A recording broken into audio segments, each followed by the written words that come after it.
आज के जो हमारे गेस्ट हैं वो कोई आम आदमी नहीं है, वो एक रॉक स्टार है और एक्टिंग करते हैं तो बेहतरीन करते हैं, एक बेहतरीन वोकलिस्ट हैं।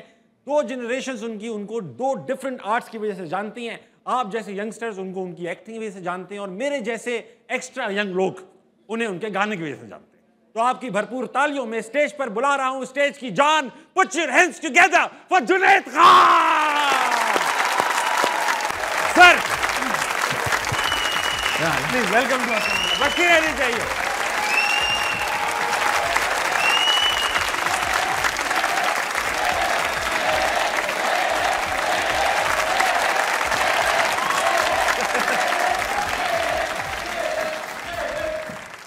कपड़े उपड़े उतार के रेसलिंग स्टार्ट करेंगे। जुनैद भाई वेलकम टू हंसना मना है। दूसरी बार माशाल्लाह से आप आए हैं।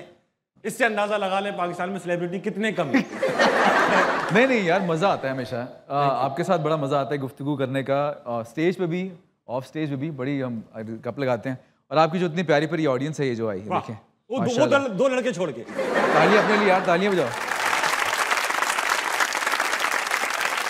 अच्छा जुनैद भाई, ऐसा है कि मैंने अभी आपके इंट्रोडक्शन में बताया कि दो मुख्तलिफ जनरेशंस आपको दो मुख्तलिफ कामों की वजह से जानते जी। मेरे जैसे लोग जो अब अपने लेट पे हैं, लेट टीन्स में हैं, वो लड़के आपको मतलब अधेड़ उम्र लड़के आपको आपके गाने की वजह से जानते हैं, एज अ रॉक स्टार जानते हैं।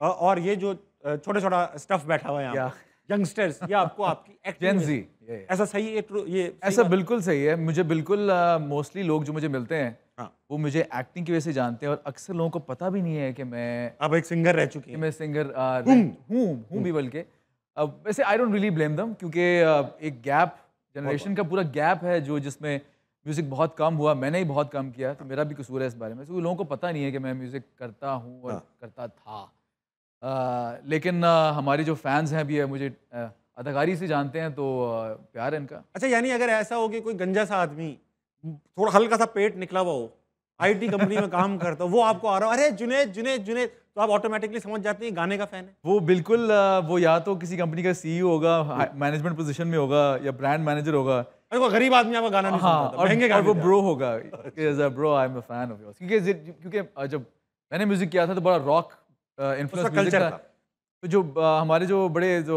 इलीट्स और कैटेगरी के लोग ज़्यादा फॉलो करते थे रॉक, तो इसलिए मुझे ज़्यादा ब्रोज मिलते हैं। अच्छा, आप स्टार्ट आपने किया कॉल द बैंड, एक रॉक बैंड, बेसिकली एक रॉक बैंड था। अच्छा, रॉक बैंड के भी ऑडिशंस होते हैं। रॉक बैंड के ऑडिशन कैसे होते हैं? मतलब फटी हुई कपड़े पहन के जाना होता है, बड़े बाल, यूं जाते शोर करना है, क्या करना है रॉक बैंड के ऑडिशन?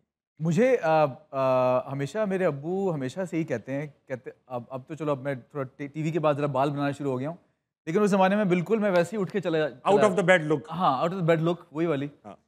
तो मुझे हमेशा अब्बू कहते थे तू तैयार तो होके जाया कर, मतलब कॉन्सर्ट जाकर कोट पा ले। अगर मैं कहता कॉन्सर्ट में मतलब टाई लगा ला, गाना लगा। तो अब्बू मेरे हमेशा से मेरे वो थे कि जरा ये साफ हो, तैयार होके जाए। लेकिन ये रॉक स्टार होता है, वो जरा बस वैसे ही उठ के चला जाता है। तो ऑडिशन मेरा हुआ था, मुझे जो मेरे जो बैंड मेंबर्स थे उनकी जो पहली लाइनअप थी, जो पिछले थे, उसमें उन्होंने मुझे कहा कि आप आएँ और आप ज़रा हमसे आके मुलाकात करें, आप ये वाले गाने आपने सुने हैं? अच्छा, वो वाले गाने ज़रा बहुत 80s के 70s के क्लासिकल बैंड्स थे। मैंने रॉक भी ऐसे होते थे जो बिल्कुल लखनऊ के रॉक लगते थे, वो बिल्कुल पुराने ज़माने के थे, वो मेरे भी क्लासिक थे, तो मैंने वो भी नहीं सुने हुए थे। तो मैंने कहा मुझे ये आते हैं, तो वो मैंने सुना दिया। वो मैंने सुनाया, उसके बाद वो पुराने वाले जो बैंड मेंबर्स थे वो खुदाफिज कर दिया उन्होंने, कि ये वाले गाने हम नहीं सुनते। ये गंदे गाने हमने किए।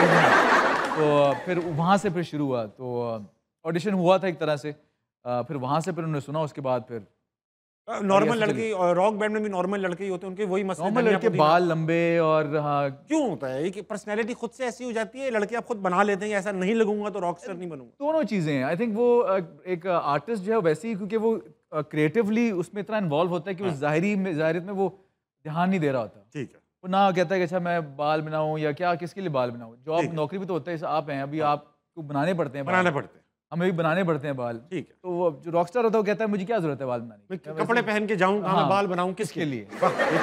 एक जमाना आया था जब मैं शायद अपने हाई स्कूल में था, तब जो है वो बैंड्स की एक ऐसा लग रहा था कि एक लॉट उतरा है कहीं से ना, वो चाइना से लाट नहीं उतर जल थे, आतिफ असलम थे, और ईपी थे, और आरओ थे, और पता नहीं कौन, उसी में फिर आप भी उसकी कंटिन्यूएशन थे।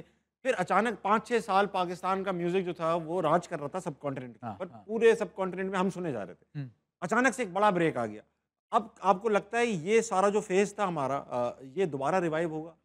बैंड्स, देखिए बैंड्स तब बने थे जब लोगों ने इंस्ट्रूमेंट उठाना शुरू किए थे। जी हाँ।